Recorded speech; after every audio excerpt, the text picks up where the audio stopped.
do a sound check, then I'll do an introduction, and then we're gonna roll with it. I've got your talking points, and we are recording right now. We're gonna give it 1 second here and make sure people are popping in. Okay, here we go. All right, so we've got hi Bobby, how are you today? Rita, hi guys. Hey, can one of you give me a thumbs up that all is well in the chat, that you can hear me okay? That would be fantastic. And we're just gonna dive right into this topic of Lyme disease that I'm super excited. Teri just told me that she's got a different perspective, so I can't wait to hear it. Hey, Linda. Oh yeah, here we go. There's some of my Lyme people popping on right now. Awesome. Okay, so let's just get started since I've got the all go ahead that we're good. Here we go. So today we are talking to Teri Cochrane. Is that how you say your last name? Yes, ma'am. Yes. Okay, Teri Cochrane is an integrative practitioner and thought leader in personalized healthcare.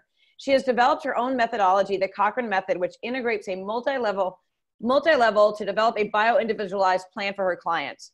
Teri specializes in complex health conditions and Lyme disease, autoimmune conditions, and mental health. She also specializes in elite athletic performance and serves as a nutritional counselor to ballerinas and Olympic hopefuls, some considered to be the top in the world. That's impressive. Teri's approach and voice have been extended to the national and international audiences through media appearances, which includes the medical lifestyle show, the Dr. Partha Nandi Show, and the docuseries The Thyroid Secret. I was in that too, by the way. She has been in many publications, including the Washington Post, and launched her groundbreaking and an Amazon best-selling new release book, The Wilditarian Diet, Living as Nature Intended, in March 2018. I'm so excited to have you. I've got some talking points pulled up that I absolutely don't want to miss. You guys, so if you see me looking and reading, that's why. There's just some really important points. But as always, put your questions in the Q&A. Please don't put them in the chat. We've got to stick to our time frame here, and that is where we're going to focus on. So welcome, Teri. Thank you so much for being with us. Oh my gosh, I'm so excited to talk Lyme. Yes. Yes, yes, yes. And I'm excited to hear about Lyme. And just because the fact that you said you've got a different perspective, I want to know, let's start off with talking about why you look at Lyme disease as a virus. Well, you know, I look at Lyme disease like a virus because in many cases, we have false positive Lyme when you have the cytomegalovirus, the CMV virus. Mm-hmm. So we now know that through the work of Anthony Williams, the medical medium, he's saying Epstein-Barr is responsible for everything effectively, right? Right. Which is that virus, which gives us mononucleosis. Well, there are two strands of viruses that are responsible for mononucleosis, and one of them is the cytomegalovirus, the CMV virus. And in those cases, the CMV virus will give a false positive Lyme and a false positive Bartonella. So you're chasing down the wrong rabbit hole. And clearly, and actually, I have had a very personal experience with this because in late 2017, I went from being a very healthy woman to brain encephalitis, liver damage, and complete neuropathy. And what I showed was 3 strands of positive Lyme, 1 strand of Borrelia, and it wasn't that. It was false positive. I had, when I finally was able to talk to a friend of mine, doctor, because I worked with infectious disease doctors that were getting it wrong. I also had Rocky Mountain spotted fever, which was considered, another bacteria. It was in essence wrong. It was 7 viruses, cytomegalo being the highest that had been reactivated. I had to count over 500. Wow. So we really need to look at it. In these cases where antibiotic therapies fail time and time again, we really have to look at it like a virus. And actually the spirochete grows with amyloid. So I'm here in the DC area. Dr. Jemsik is considered one of the top Lyme MDs in the Metro DC area. They send me so many of their patients when they can't figure them out, and they're experts. So the reason I look at it like a virus is that the spirochete within Lyme is this amyloid-fed condition. And amyloids are these truncated protein structures that we now know feed viruses, and they feed biofilm. And so we know that the spirochete of Lyme is just this concrete type biofilm. Right. And in my book, what I talk about is how the biofilm feeds the amyloids. The amyloids make more biofilm. Then the biofilm making amyloids feed the virus. If in fact there's a virus activated, because what we usually see, there are many co-infections. It's just not alone. Mm-hmm. And if we deactivate the virus, the viral part, in a lot of cases, the Lyme resolves. And so looking at it from a viral perspective, really, really has been groundbreaking in my practice. And I see people from that have Lyme from all over the world. Yeah. You know, it's interesting because many years ago, I did do the Lyme test from, is it Igenix? Are they still, is that the brand? Okay. And I consulted with, you know, many doctors, of course, a couple of them from Mindshare at the time. And, you know, I got, yes, you have Lyme, and no, you don't have Lyme equally. I had 50% of people telling me I did, 50% of people telling I did not. You know, we can only imagine the layman or the person out there that has no idea even how to go after a lifestyle to help themselves feel better, period, how confusing this can be. So you mentioned that you could get a false positive for Lyme disease. Can you go into what that means? What's the definition of false positive, and how often are we seeing this? Yeah, so we're seeing it quite a bit. And for example, you can get the Western blot and have 3, you know, out of the 5 strands, you can get 1, 2, 3. And if you see a Lyme and Borrelia, and you also, what I also ask doctors to do that I work very collaboratively with is check for the herpes simplex family of viruses. If there's a co-infection, don't treat it like a bacteria. It's gonna go, you're gonna go down the wrong rabbit hole. And so I really look at those co-infections to see, is it there? If it's there, don't go on antibiotic therapy because it may not work for you. What I'm also finding is back to genetics, and a lot of my practice is based in genetics. Individuals with the MTHFR gene expression, specifically related to the C677T, when you have that, you are not an efficient producer of bile salts. You don't break down fats very well. If you couple that with the COMT genetic, which is also kind of upstream on the methylation pathway, then that's also you're not a good facilitator of fats, and you do not break down your catecholamines very well, therefore the neurological impacts of Lyme. Then if you have any other fat metabolism genes, such as the APO gene, or if you have leptin resistance, or if you have the VDR gene, any of those genes make you a less efficient breaker down of fat. What is biofilm? It's a freaking fat. So if we're not operating optimally on those genetic SNPs to open them up, to upregulate them so we can be fat emulsifier efficient, no antibiotic therapy is going to work. We have to first break down that biofilm, which is then feeding the amyloid, which is feeding the virus, which is really feeding the Lyme. Oh my God. Back to the biofilm. Okay, that's fascinating because you just described me. I lost the genetic lottery. When I got my genome back, I have the C677T. I have the double, heterozygous MTHFR. I have COMT. I have all that. And I've been shown that I don't break down fats properly. So I take ox bile to assist me when I eat fat. What other things can people do? Because there's a lot of people out there with those genetic SNPs. There are. And so first we have to look at them, and we have to then see, are they myelinated or demyelinated? And I do applied kinesiology in my practice, and I've developed within the Cochrane method, my own methodology of applied kinesiology. And so for example, choline is a very great fat emulsifier, choline and inositol specifically. However, if that person is demyelinated, that may be too enervating for them. And then we go to a phosphatidylcholine, which is also a remyelinator. So it's a fat breaker downer, but it also helps remyelinate. We can look at limonene. However, if you're downregulated in the CYP450 genetics, and that's not a good thing. Certainly, if you have the CBS gene, which I call central broadcasting station, or the BH4 gene, or the SUOX gene, those sulfur impaired genetic predispositions, then glutathione and NAC and alpha lipoic acid is going to kick your butt. Yeah. Especially in the presence of demyelination, because those are sticking your finger in an electrical socket. And instead of being antioxidants, they become pro-oxidants in the body because they further demyelinate a Lyme patient who has neurosensitivity. Okay. And so how do we protect that? So to your question, how do we protect those individuals? Again, it depends. If you are able to tolerate bile salts, that is that's a good one.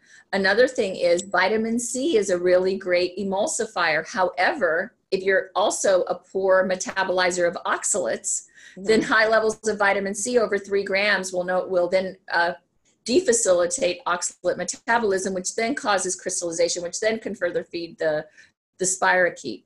So we look at lipase. Lipase is a really good, digestive enzymes for breaking down fat.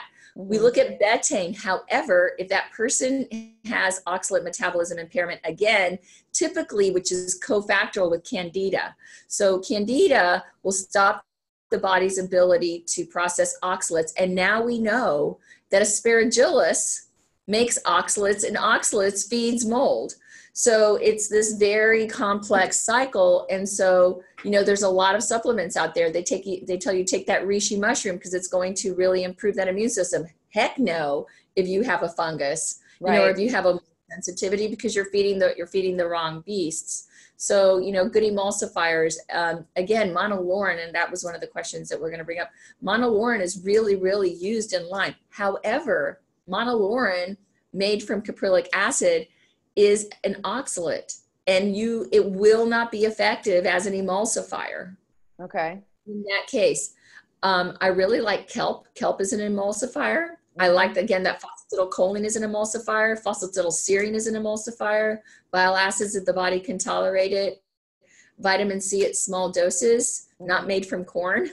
Right. Because corn is a mycotoxin, which is then going to fuel that aspergillus, which is then going to downregulate the body's ability to process oxalates. Right. Wow. That was a big mouthful. And thankfully I was tracking you because I went through the journey of all of those things, right? I've done the genetics, I've done the Lyme, I've done all of those, you know, I've taken everything you've said. So I want to back up a little bit, and I want to go to glutathione, and I want to go to the precursor of glutathione, which is N-acetylcysteine, right? Yes. So because that is one of the things I call that, and I think we all kind of call that our master antioxidant, right? I say it's the janitor that cleans up after the prom, in my opinion, when all the free radicals are floating around the gym. Yeah. So since it's so important to have that, how do people, and I don't know how to word this, but how do we replace that master antioxidant if we're not able to tolerate that? Which I don't have a problem with it. I've never felt bad on it. Nothing seems to bother me with that.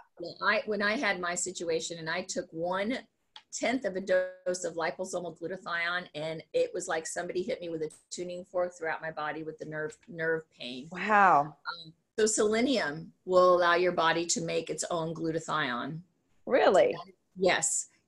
And so, you know, glutathione is really, really important in that cytochrome P450, that phase 1. So vitamin A, vitamin E, zinc to help upregulate that phase 1 so you can start making that natural glutathione. But I really like selenium. And selenium is also an emulsifier.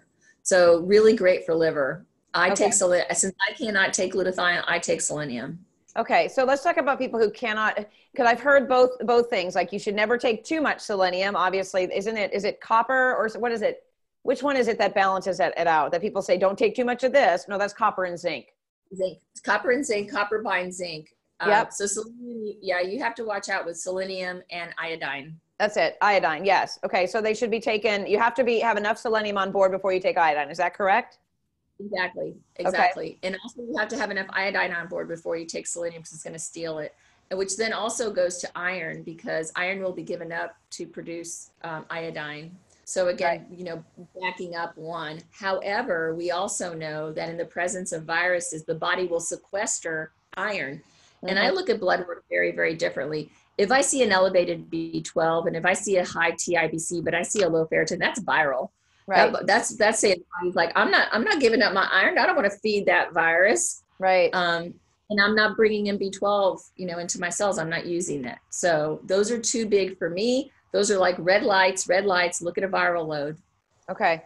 So let's see. I want to talk about going back to like kind of the introduction to getting care when someone, because health coaches, what we do and what I teach coaches to do, and which I hope everyone out there is doing, is to refer to the experts that know what they're doing with these things. We help to investigate the symptoms and the things they've been diagnosed with, help them work with lifestyle and food and things like that. But where would they even begin if someone came to them and said, well, I was diagnosed with Lyme 10 years ago. I've never felt good. What can they tell someone to expect, especially if they come to you or use your method?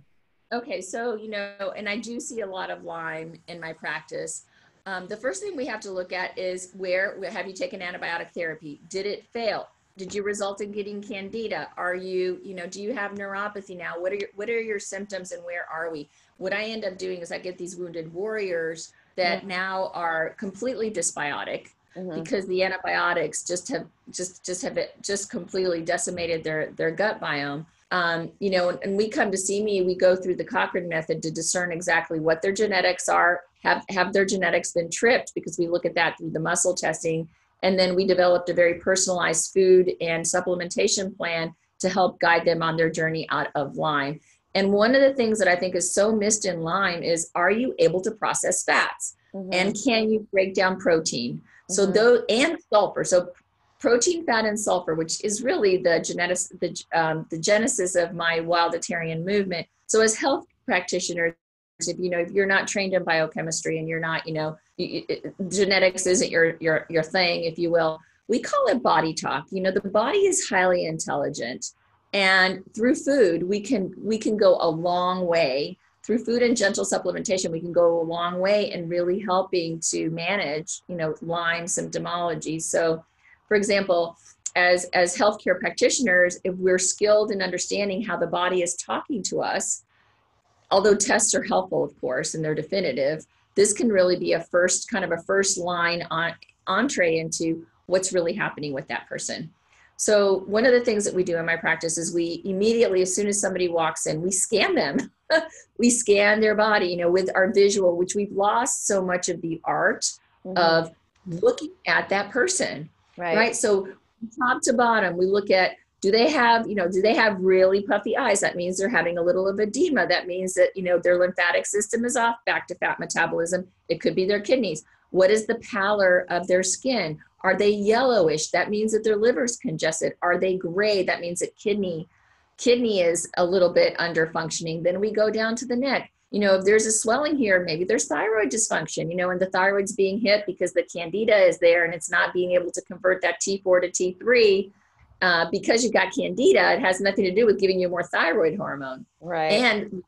And typically Lyme patients will have candida because they've had so many rounds of antibiotics. So now their thyroid's wrecked, okay. Right?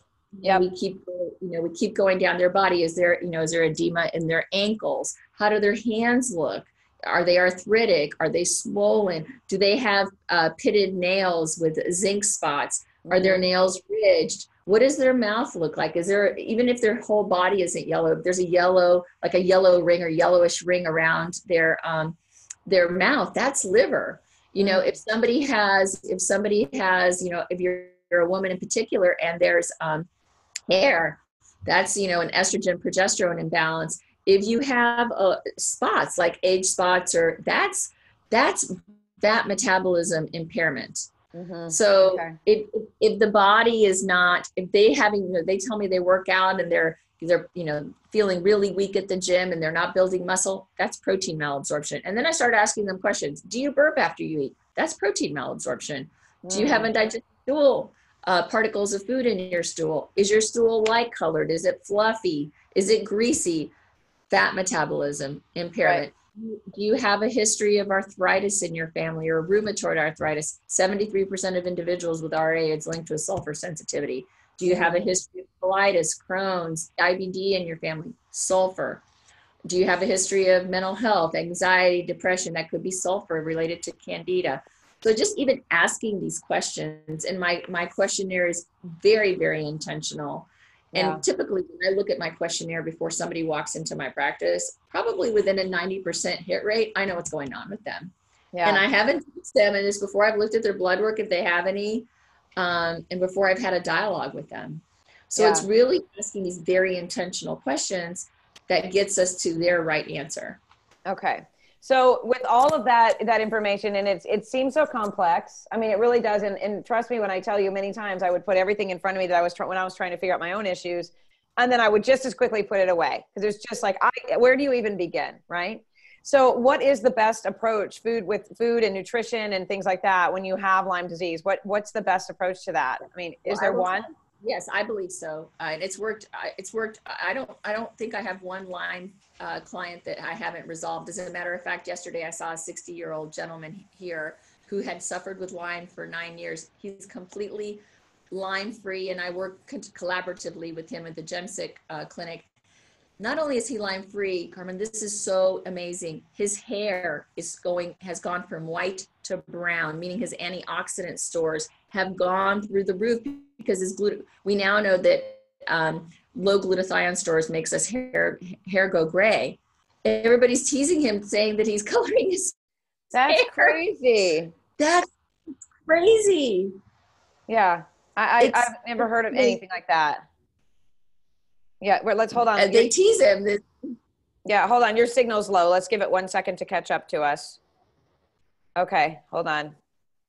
Okay, are you back again? Go ahead and say something. Okay. Nope. Okay, I'm back. So your question about food, in his case, I believe that in all cases of Lyme, you have to be wilditarians. And the wilditarian approach, there's various forms of wilditarian. I have 4 major archetypes, but what we do know, Carmen, is that amyloids, which are these truncated protein structures found in chicken, beef, turkey, and pork, are feeding the viral loads in our body, and they're waking. I say that we are Rip Van Winkle in viruses they're waking up from a very long sleep. We have now, I believe, a viral epidemic that is puppet mastering our body and sending all of these practitioners down the wrong rabbit holes. And so in my book, I talk about the fact that the studies out of Cambridge and Japan show that amyloids, mainly talked about in relationship to beta amyloids in the brain, which is Alzheimer's and Parkinson's and so forth. These are now responsible for contributing to our 50 major health conditions in our country: kidney disease, diabetes, cancer, autoimmunity, Hashimoto's in particular. Hashimoto's, 82% of Hashimoto's is linked to the Epstein-Barr virus fueled by amyloids. 82% in Hashimoto's, over 60% in Graves' disease. Wow. So diabetes is being fueled by amyloids. These truncated protein structures. And then if you have a sulfur sensitivity, I call chicken and broccoli poison on a plate for those individuals that have these sensitivities or have been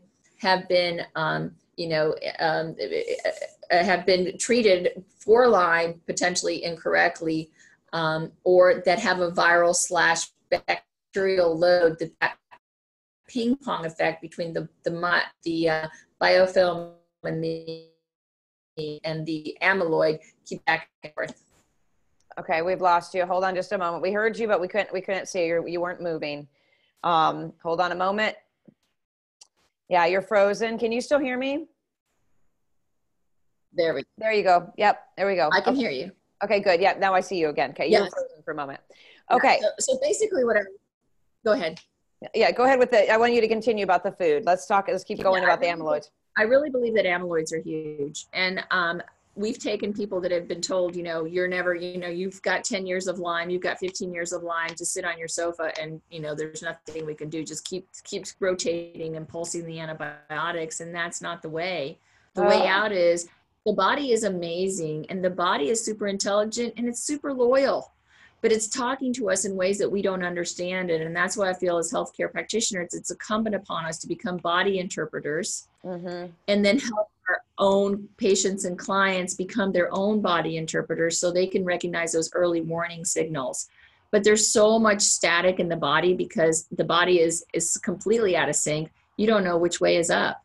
Yeah. But once you start removing, all the static, then the body's like, oh yeah, I ate this and this happened. Right? Or I took this supplement and I felt this way.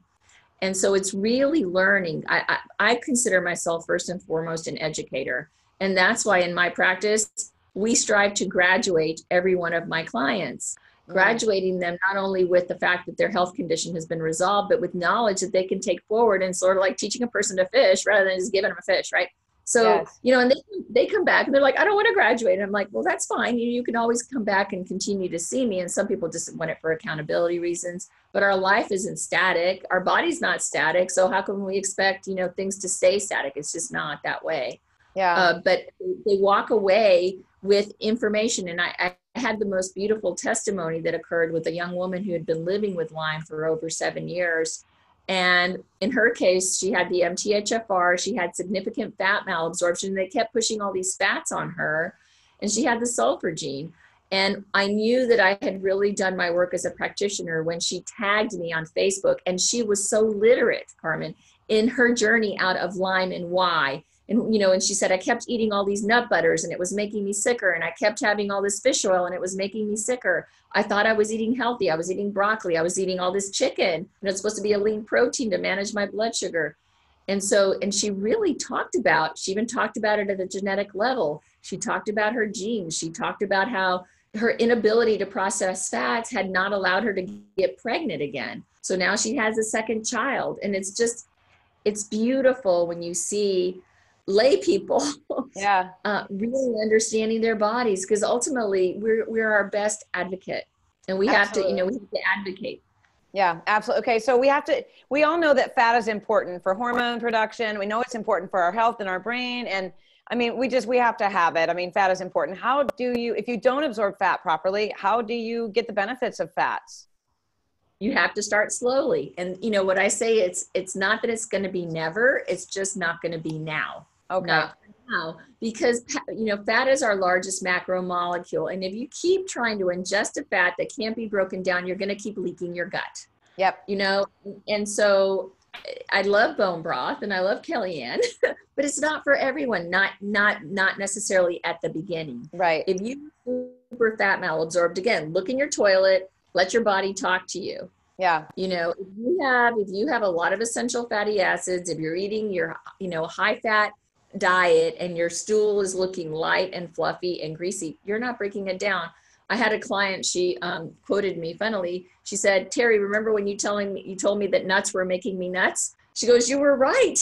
Yeah. Because she kept trying to eat all these nuts and she couldn't then use her neurotransmitters, because neurotransmitters are actually fat soluble. Mm-hmm. She couldn't avail herself of her neurotransmitters to cross the blood-brain barrier. And when we got her on a low-fat diet, essentially only starting with seeds and only seeds after a month, and the only short chain fats, she could do a little bit of avocado, she could do olive oil, very gently, and very hard cheeses that was goat-based or sheep-based that have a smaller protein content. Mm-hmm.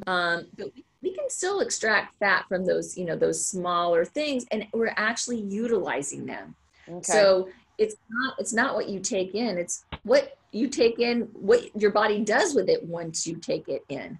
And people have the misconception is I'm fat malabsorbed, therefore I must be really eating fats all the time. No, start slowly. Let your body start working through those fats and also help support it. And again, based on your genetics, maybe you do take that ox bile, or maybe you take that lipase, or maybe it's just that vitamin C, or maybe it's the selenium, or maybe it's the kelp, maybe it's just sea salt. Right. Sea salt is an emulsifier, and we just start with that, a little bit of water. Yeah. And so I'm going to guess that you're a believer in using Sole, S-O-L-E. Yes. Yes, absolutely. Yeah. I love it. I keep it in a jar on my countertop. And I mean, I think it's good for the adrenals, and it just, I don't know, there's something about it that just makes you feel healthier. Yeah. It does. Exactly. And we do need it for the adrenals specifically. I put salt in my coffee. I put butter in my coffee. Now I don't have fat metabolism issues, mm-hmm. but not everyone can take butter in their coffee. Right. Not everyone can take cream. And then you have to think about, where is my tipping point? And just because, so let's say you don't have an oxalate issue, but you have a fat metabolism issue. Well, don't drink that, or don't take that almond butter, but you can drink that almond milk. Right? So you're still getting a little bit of fat, or that cashew milk, or that macadamia milk, because it's so much more available to the body because that fat's been broken down. Yeah. Yeah. That makes sense. So what is the best test for Lyme disease? I mean, there's so many different opinions out there. I mean, really, what is your best opinion on the best test for Lyme? I said the genetics test that you talked about is considered the gold standard, but I have to tell you, in my practice, I will take a Western blot with I have to look at the herpes family of viruses. Mm-hmm. You have to look at that, and then also look and see if there's strep antibodies, if they're candida antibodies, because those are biofilm makers. Yep. And if you have that, and if you have any viral load, you always go viral first. First. Right. Yeah. You get virally first. Okay. So every year I do those tests. I every 6 months or so, I will run the panel of viruses. I'll do this EBV, the CB, CMT, the HSV, all of it. And IgG, IgA, IgM, all of it, just to kind of see what's happening.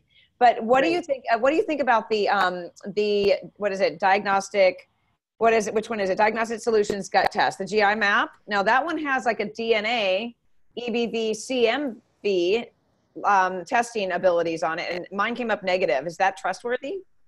You know, I always like the antibody test the best. Okay. Okay. I really like that the best. Another test that I really like, now it doesn't test the Epstein-Barr, it doesn't go to virus, but it really gives you other ways of looking at your body, is the organic acid test. Mm-hmm. I just did one of those this morning. Once a year, Right. I do all of them: gut, Dutch, and oats. Great. Okay. The Dutch test is also really good. I don't use the Dutch test very much, but I really like the gut test. I like the GI map. I like the FMV, Genova Diagnostics FMV test as well. That looks at the population of your gut bacteria as well, where the diversity, it looks at your proteins, it looks at your short chain fatty acids, it really looks at your gut microbiome. Okay. So FMV, I do like that. huh? Okay. I'm gonna write that down. Okay. So let's talk about how this affects, how is stress affecting us in this way? I mean, we know that stress exacerbates all issues. We know this. It's one of the reasons why I like to start with stress for anything. I never really say start with food. I always say, let's start with stress, because stress affects how we digest our food. So why would we start with food, right? So let's talk about that. How does it affect the Lyme disease and the immune system and all of those things? Thank you so much for asking that. I think that is the match. Okay. That starts the fire. Okay. So we know that the stress hormone of cortisol, and in particular epinephrine, which are signaled by the pituitary, secreted by the adrenals when we are in fight or flight, we're in a constant state of fight or flight. So now we know that epinephrine, and this is also in my book, in the clinical evidence showing that, kind of substantiating this phenomena, is that the first thing is that epinephrine will increase the pathogenicity of all your little buggers. Mm-hmm. So we know we are so outnumbered by commensal bacteria and commensal viruses in our body, mm-hmm. but it's striking that match, and that Epstein-Barr that's been hanging out with you for 30 years since you were 16 is now all of a sudden waking up, but it's not mono. All of a sudden it could be polycystic ovarian syndrome, or it could be cancer. It could be Hashimoto's. It could be Lyme. So it increases the pathogenicity, and actually what it does is it turns on their little flagella. It's almost like they have like little caterpillar hairs, right? Mm-hmm. And they come together and they become what I call bullies in our sandbox. Yeah. We are the sandbox, and they have become the bullies. Okay. The second thing that stress does is that it opens up the tight junctions of our intestinal lining. Mm-hmm. And therefore we become leaky. And so I say that our when our gut is happy, it's like pantyhose, finely woven, and only the smallest micromolecules break through that barrier, which then are, drunk up happily by our little cells. But when we have fishnet stockings, instead of, pantyhose, we got fishnets, and we've got these large macromolecules, which then break through our intestinal barrier, which then cause an histamine antigen antibody response. So our tight junction isn't tight anymore. Right. Third thing that, which is, I call stress a cupcake. It's a fat and a sugar. Mm-hmm. So it will, it makes this fat malabsorbed, because we're pushing a fat, mm-hmm. which is now being pushed through our junctions, which are less tight. Right. They're now leaking into our system, and potentially could be leaking into our interstitial system, which now we've got them in our lymphatic system. Mm-hmm. And now we got bugs stuck in our lymph, right? Okay. So that's a problem. And then the fourth thing is that, and I believe this is out of University of Pennsylvania, is that when we entertain thoughts, even negative thoughts, we don't even have to be in stress mode. When we're entertaining negative thoughts of distrust, hatred, victimhood, self-sabotage, whatever, our secretary IgA goes down by up to 50% for up to 5 hours. So it is affecting us immunologically. We also know that I say the thought creates the thing. Mm-hmm. We know that in real time, our thinking becomes our biology, our neurology, and our DNA can get flipped.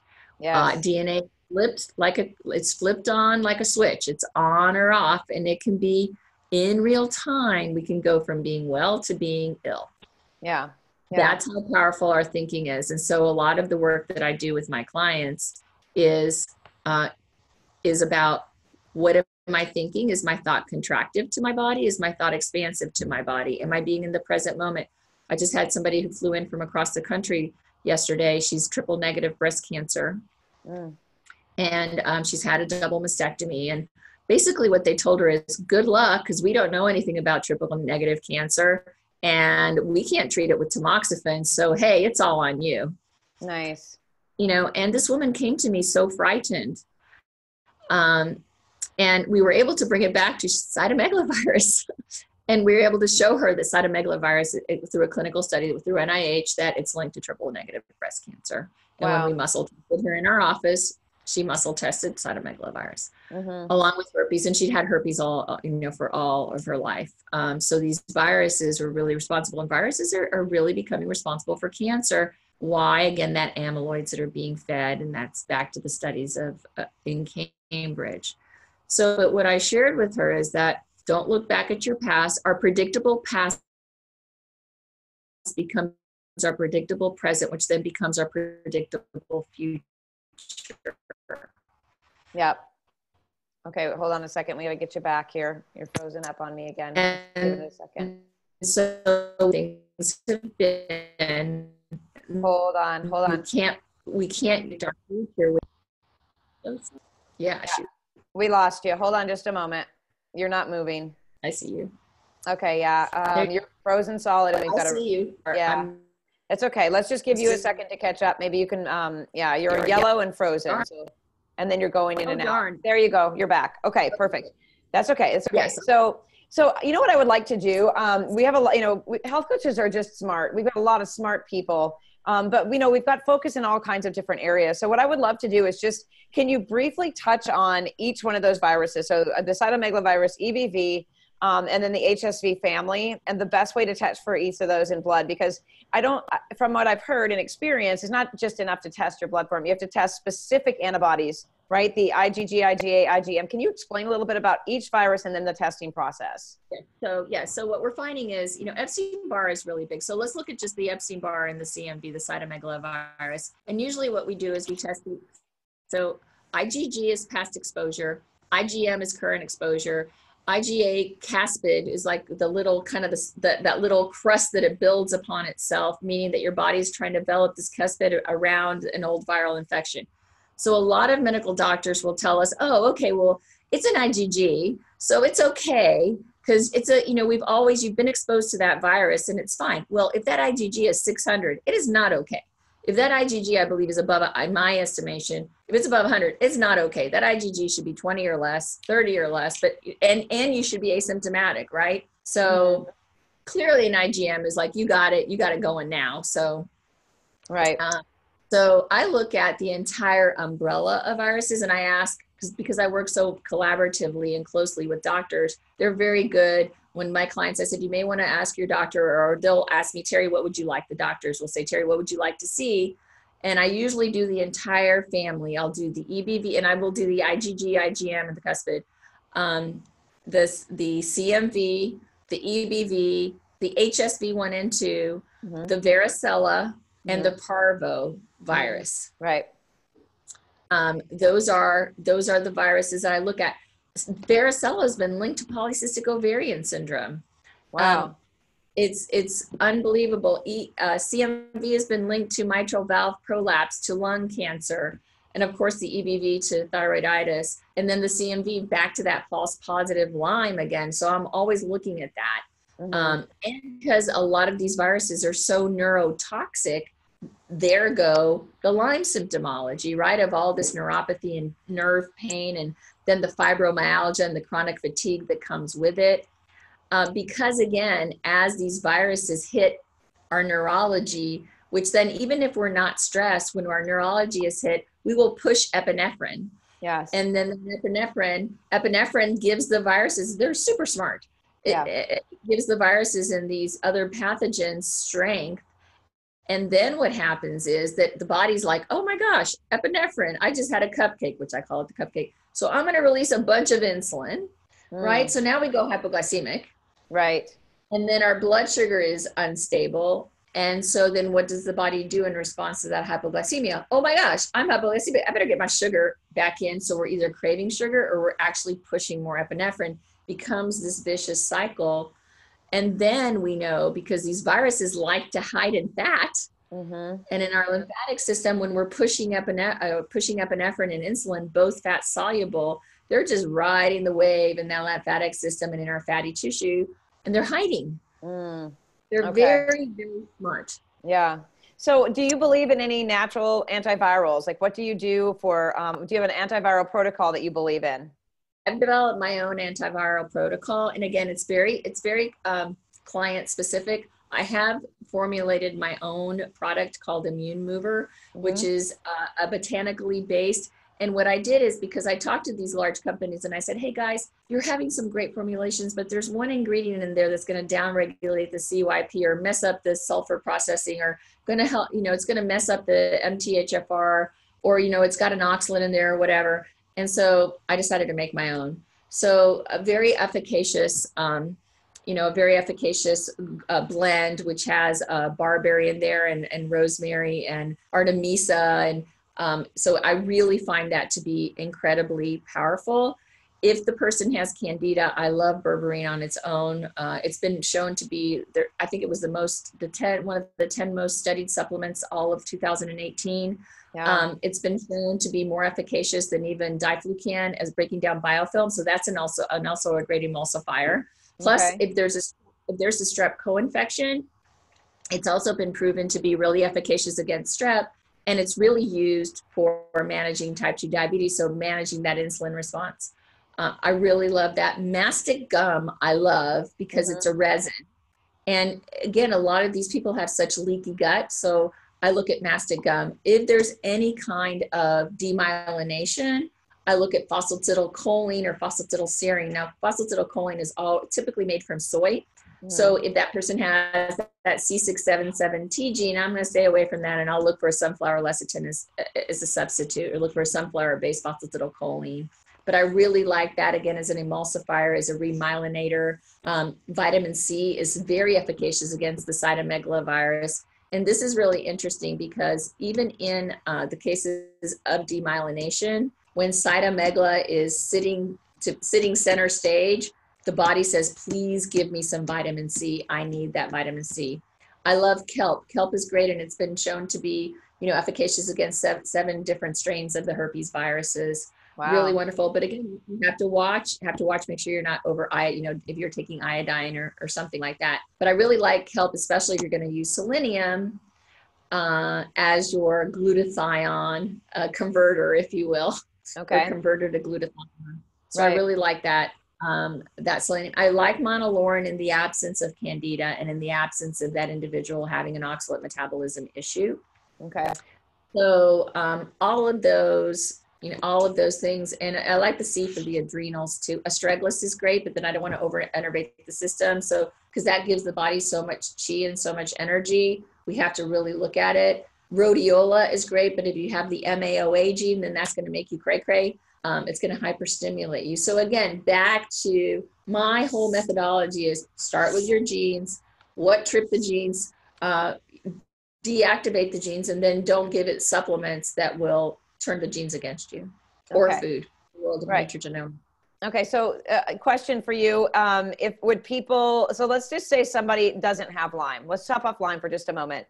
But they want clarity on their genes and supplements and detoxing and all that. Do you do consultations, and are you able to work with people remotely to see what their best approach is? Yes, I do. I work with people actually from all over the world. And what I do, if they can't come to my practice and see me physically where I do the muscle testing, then I do ask for the 23andMe or some other form of testing that then we can dump into our own internal model. And we look at that, and then we marry that to their symptomology, and then we go to that and navigate through a nuanced approach for them. Very cool. Okay, I'm going to hop into the questions here. We got about 15 minutes left. Linda Osmond is asking, what eating plan do you recommend with the APOE for genetics? What fats, etc.? Okay, so the apogene, so that specifically goes to, and that's a lot of studies around dementia and Alzheimer's, and now we're talking about, which is really interesting, is they're talking about dementia and Alzheimer's as type 3 diabetes. Well, guess what insulin is, guys? It's fat soluble. You got the apogene, you can't break down your fat, right?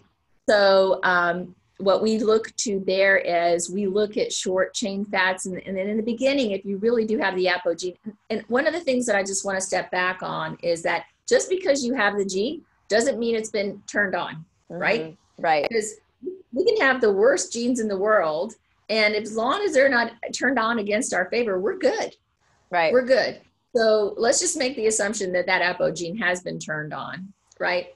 And you also have an MTHFR gene, because 1 in 3 of us, I think, have the MTHFR one form, one allele or the other. You can be compound heterozygous or homozygous. And so again, that MTHFR, then you're not really breaking down your fats very well, and you're not breaking down protein very well. So we do need to get some fats into the brain. So I would start with, again, those milks, those nut milks, which don't have that fat. Avocado tends to be really well tolerated, except if you're super high histamine, because avocado tends to be high histamine. Right. But if you're not super high histamine, avocado is incredible. So for example, let's just give you a day of how I would feed somebody with an apogene that's been turned on that might have some beta amyloids, that is worried about Alzheimer's. Mm-hmm. So I would start with a Sammy's Millet Flax Bagel, which is the only gluten-free. It's not technically gluten-free for celiacs because the parts per million is above the legal requirements, but they don't have gluten in it. And that has 6 grams of protein. So we want to give you protein, and we want to give you fat that you can use. So that with avocado and tomato. Tomato is a great antiviral, and then add a little sea salt and olive oil. That's a great breakfast. Or you can do egg whites with asparagus. Asparagus is a prebiotic that doesn't have a lot of starch. I love that. Or you can do cream of buckwheat, which is fantastic, and it's a full protein. And you can add in a little bit of pumpkin seed powder protein, right? So it's not that fat, it's not that fatty, but you're still getting the benefits. And that has a lot of B6, really important for the brain. Right. You know, for lunch, you can do skipjack tuna, or you can do a bison burger, which is really, really lean. Or you can do a lean form of lamb, which has conjugated linoleic acid, CLA, really important for the brain, back to that apogene. And you can do that with lemon, which will help break down the fat.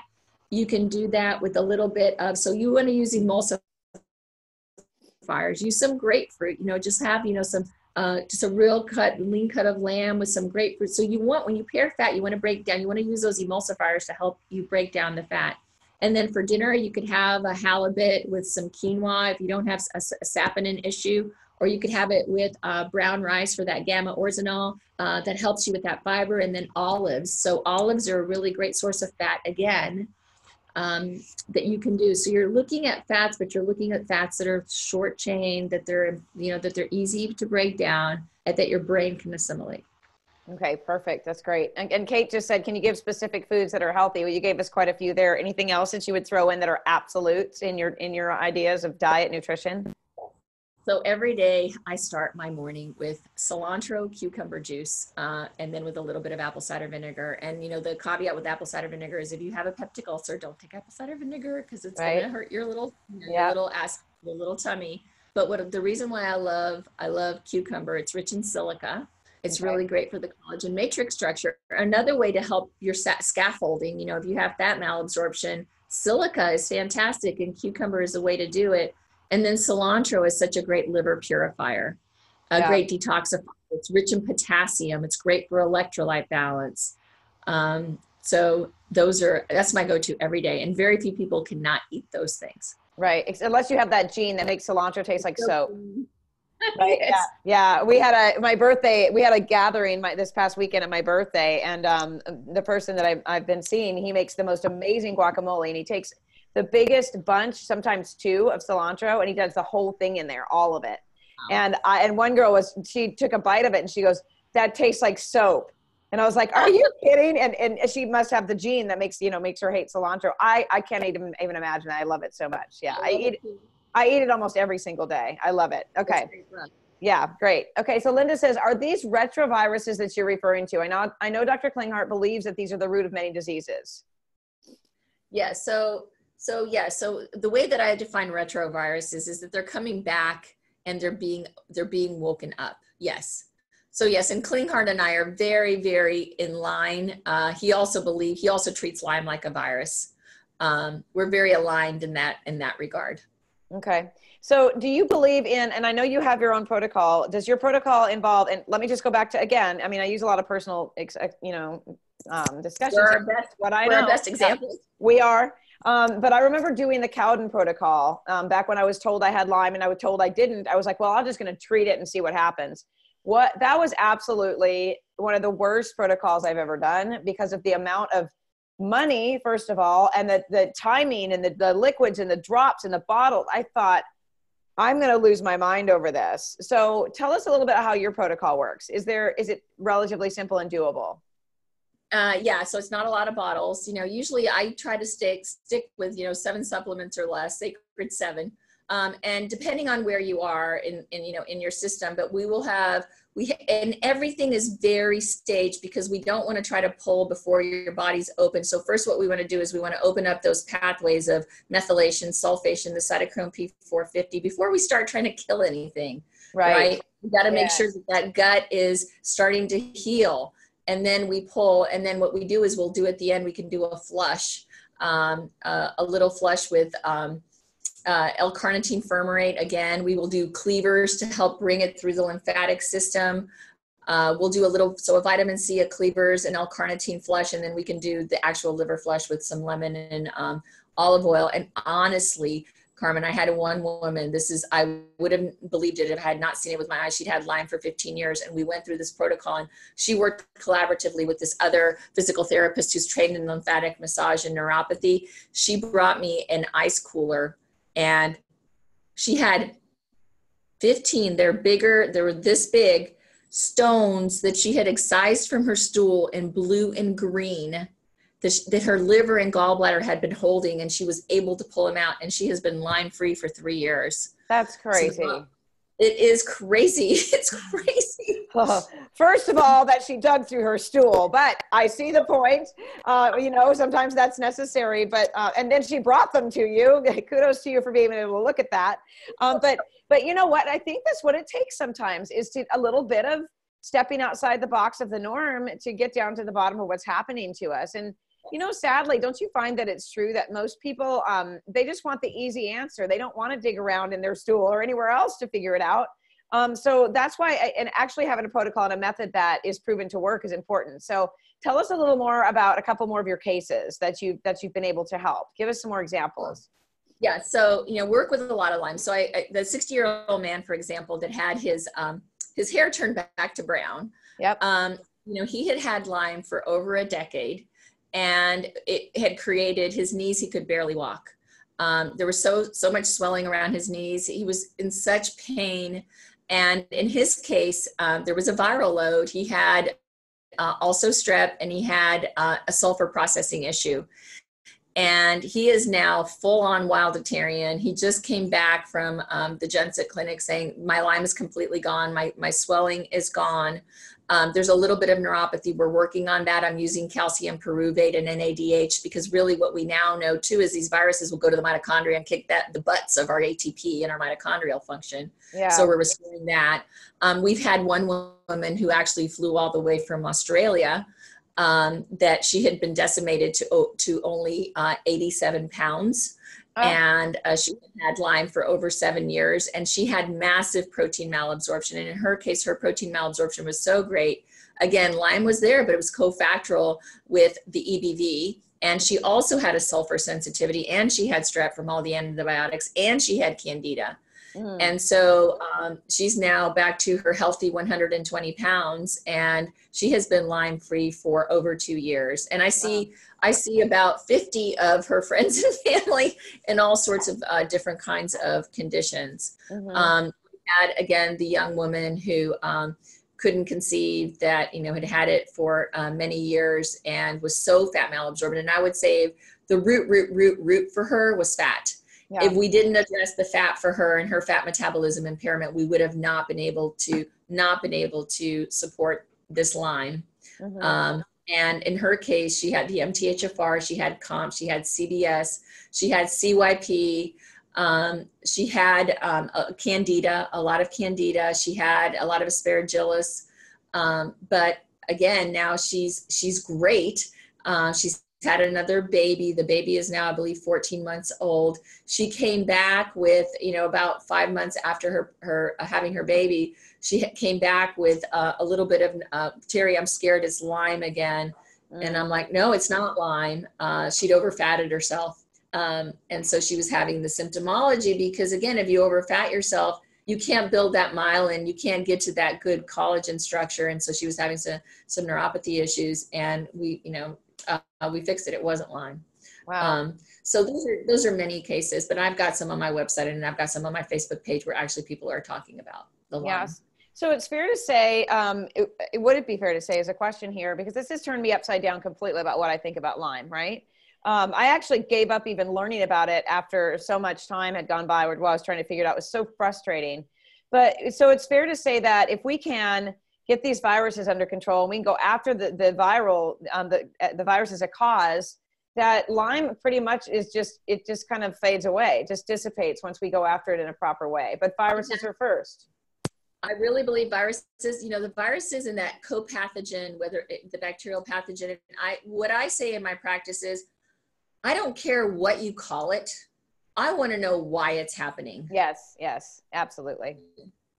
Yeah. I mean, I always say, symptoms are just, they're just the messengers of something deeper. What is actually causing the symptom? A symptom is not a diagnosis. It's just not. And we're not listening to our messengers, our thyroids, our adrenals, all of our messengers are talking to us, and then we're treating the messenger, and the problem is still there. Absolutely. Makes no sense. Okay. One last question from Linda. And then we're going to talk about your free gift you're offering. She says, do you have concerns with prions and wild meats? I don't even know what that word means. That's a first. So I don't know prions actually. So you're going to have to educate me on that. Yeah. I'm like, what is a prion? Linda, type it in the chat for us, would you? And I'm going to grab this link, tell you guys a little bit about what Teri's giving away here. And as always, I encourage you guys to go out to these websites and explore when I bring you experts, it's because they're reliable, they're credible. There's somebody that I would use for myself. This is not just, someone I thought, oh, well, she's got something different on Lyme. No, I've heard way too many great things about you, Teri. It's one reason why we're talking today. So yeah, she's giving us it says, new thinking for allergies. A wild detox. Allergens in the air affect the body in many pesky ways. They don't always present as sniffles, sneezes, or an itchy throat. It can include excessive hair loss, flu-like symptoms, anxiety, digestive problems, insomnia, rapid weight gain.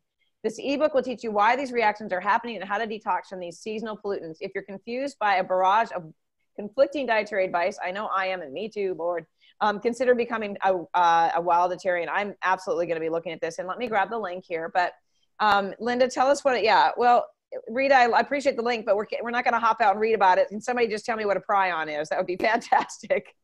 What is it? Bobby is saying, getting ready to address Lyme in myself, and this is mind-blowing. I will need to go back and watch again. Can't take notes fast enough.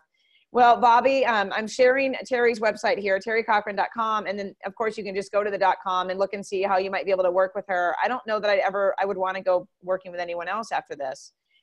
Here we go, Rita. Thank you. I have to scroll up. Prion diseases, or transmissible spongiform encephalopathies, are a family of rare progressive neurodegenerative disorders. Good Lord, I'm tongue-tied.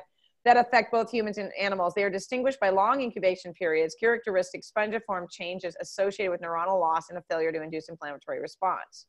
Okay, I think I thought I know that was what she was talking about, and it's actually been found in deer recently. Oh, yes. Yes. Okay. Yes, I think that's true. However, I think if you know where your source is coming from, you're not, going out and picking up a deer that's been hit by a car in the middle of the road. Know your source. Yeah. Okay. So we know where it's coming from, but you do believe it is a problem, correct?